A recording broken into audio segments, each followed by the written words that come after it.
धैर्य रखंतु बंधुगण कहीं सठिक समय आसिले आपणकु सही सबकिछि मिलिबा जहाँपाई आपण परिश्रम करुछंती।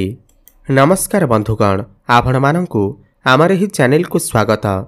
आजिर एही ज्योतिष कार्यक्रम कुंभ राशि व्यक्तिविशेष मानक पाई बहुत ही अधिक गुरुत्वपूर्ण अछि। वर्ष 2025 जीवा पूर्वरु माने अंतिम 3 मास अक्टोबर, नवेम्बर एवं डिसेम्बर किपरि फल आपनको प्रदान करिब। आगामी 3 मास आपणकर भाग्य रे कौन सबु बड़ परिवर्तन नहीं करि आसिब, बहुत विस्तार भाव जानिबा। आगामी 3 मास भितरे ग्रह मानकर स्थिति किपरि रहिब, कौन सबु बड़ परिवर्तन हेबार अछि। काहेकि ना एही 3 मास मध्यरे कर्म फलर दाता न्यायर देवता शनिदेव मार्गी हेबे। बकरी चलनरु मार्गी चलन करिवे। देवगुरु बृहस्पति मध्य महा परिवर्तन करिवे एवं बकरीरु मार्गी मध्य हेबे। राहु, केतु, सूर्य, मंगल, बुध, शुक्र आपणकु किपरि फल प्रदान करिवे, आपणकर जीवन रे कौन सबु बड़ परिवर्तन हेबाकु जाउअछि, एही सबु विषय रे आजिर एही भिडियो रे विस्तार भाव जानिबा। बंधुगण, एही कार्यक्रम आपणकर जन्म राशि चंद्र राशि उपर आधारित। तेबे आसंतु जानिबा आगामी 3 मास माने अक्टोबर, नवेम्बर एवं डिसेम्बर आपणक पई किपरि रहिब। एहा पूर्वरु जदि आपणकर भी कुंभ राशि होई थाए एवं आपण भी ईश्वर को सच्चा हृदय रे भक्ति करुथांती, विश्वास करुथांती, तेबे एही भिडियोटी को लाइक करी कमेंट बॉक्स रे जय शनिदेव, जय माँ दुर्गा अवश्य लिखि दियंतु। आपणकर प्रथम भाव में राहु विराजमान अछंती, द्वितीय भाव में शनि विराजमान अछंती जे कि आपणकर राशिर अधिपति अटंती। आपणकर पंचम भाव में देवगुरु बृहस्पति विराजमान अछंती, सप्तम भाव में केतु एवं शुक्र विराजमान अछंती, अष्टम रे सूर्य एवं नवम भाव में मंगल एवं बुध विराजमान अछंती। यह हेउछि आपणकर अक्टोबर मासर राशिर चार्ट।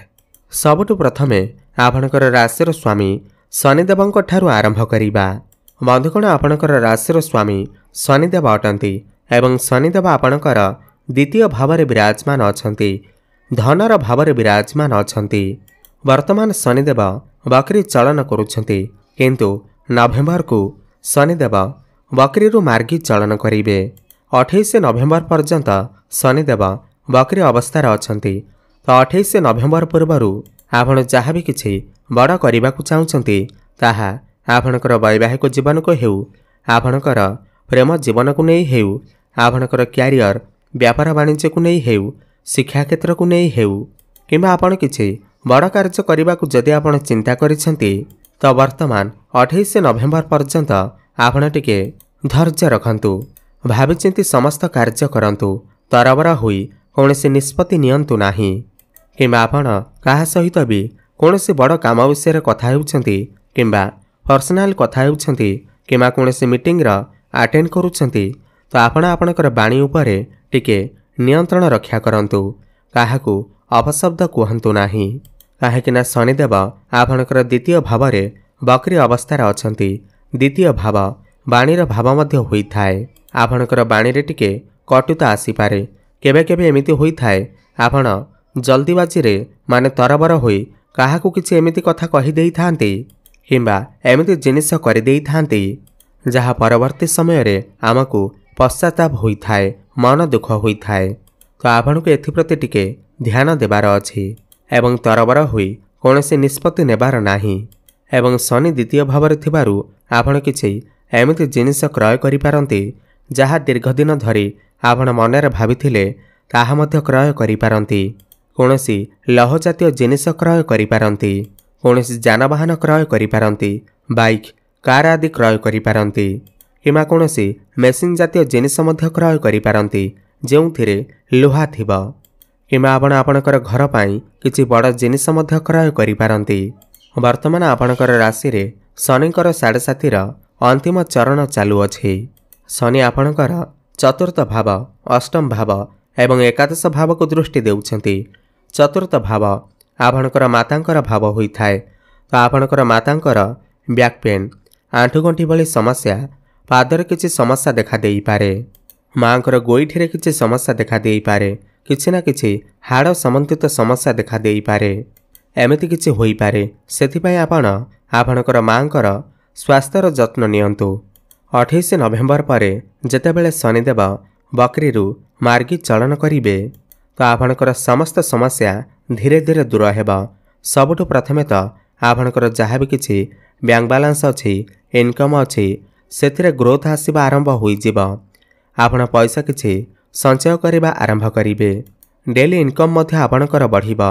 आपण कोनोसी स्थान रे बड़ पुंजी निवेश करी लाभान्वित होई पारिबे। यह सहित आपणकर मांकर स्वास्थ्य किछि जदि समस्या थिला ताहा सब दूर होई जिवो।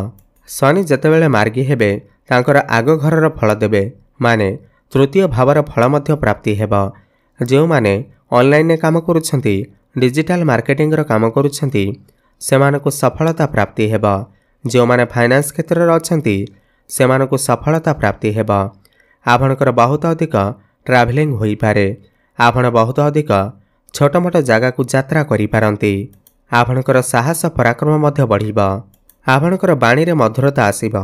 लोकमाने आपणकर बाणी द्वारा आपण आडकू अग्रसर हेबे। एबे कथा हेबा देवगुरु बृहस्पति विषय रे। बृहस्पति वर्तमान आपणकर पंचम भाव में विराजमान अछंती। 19 अक्टोबर नहीं करी 3 नवेम्बर पर्यंत बृहस्पति आपणकर षष्ठ भाव को चलन करिवे। पुणी 3 नवेम्बर को बृहस्पति मार्गीरू बकरी चलन करी आपणकर पंचम भाव को चलन करिवे। देखंतु बृहस्पति आपणकर धन भावर अधिपति एवं लाभ भावर अधिपति मध्य अटंती। 19 अक्टोबर नहीं करी बृहस्पति जेतेबेले षष्ठ भाव को चलन करिवे जो माने भी कोनोसी भी कंपटीशन रे भाग नेबाकू चाहुचंती किमा जो मानकर कोनोसी भी प्रतियोगितामूलक परीक्षा अछि कॉम्पिटिटिव एग्जाम अछि सेथिरे आपनको सफलता प्राप्ति हेबा। षष्ठ भाव चाकरीर भाव मध्य होई थाए। जो माने बेरोजगारी अछंती सेमानकू नूतन कर्म मध्य प्राप्ति होई पारे। जदि आपण उच्च शिक्षा करिबा पई बाहर को जाउछंती एवं जो माने भी विदेश यात्रा करिबाकू चाहुचंती विदेश रे रही कोनोसी काम कार्य करिबाकू चाहुचंती तो आपणक पई 19 अक्टोबर नहीं करी 3 डिसेम्बर समय आपणक पई बहुत भल रहिबा। आपण विदेश यात्रा करि पारंती। आपणकर पाठपढ़ा को नहीं आपणकर उच्च शिक्षा को नहीं आपणकर कंपटीशन को नहीं आपण बाहर को जाई पारंती। वैदेशिक कार्यगति रे आपणको सफलता प्राप्ति हेबा। यह सहित जेबे बृहस्पति आपणकर षष्ठ भाव को आसीबे तो आपणकर खर्च तो हेबा ताहा पुणी भल बाटरे खर्च हेबा। आपण कोनोसी धार्मिक कार्य रे आपणकर पैसा खर्च करि पारंती। 19 रु 3 डिसेम्बर गुरुंकर दृष्टि आपणकर दशम भाव उपर पड़िबा। एही समय मध्यरे आपणकर क्यारियर रे किछि ना किछि बड़ परिवर्तन होई पारे आपणकर प्रमोशन होई जाई पारे। जॉब रे किछि ट्रांसफर होई जाई पारे किमा आपणको नूतन कर्म मध्य प्राप्ति होई पारे। आपण जदि फाइनेंस क्षेत्र रे अछंती आपण जदि मैनेजमेंट क्षेत्र रे अछंती टीचिंग लाइन रे अछंती काउंसलिंग रो काम करूछंती तो आपणकर भाग्य परिवर्तन हेबा। एहा परे राहु केतुंक विषय कथा हेबा। राहु वर्तमान आपणकर प्रथम भाव रे अछंती एवं केतु आपणकर सप्तम भाव रे अछंती। देखंतु राहु आपणकर प्रथम रे थिबारु आपण किछि ना किछि काम को नै आपणक भितरे कन्फ्यूजन निश्चिंत भाव रे आसुथिबा। आपण भ्रमित हेउथिबे काहेकि ना राहु हेउछंती भ्रमित ग्रह। आपणकू नेगेटिविटी आड़ को टाणुथिबे।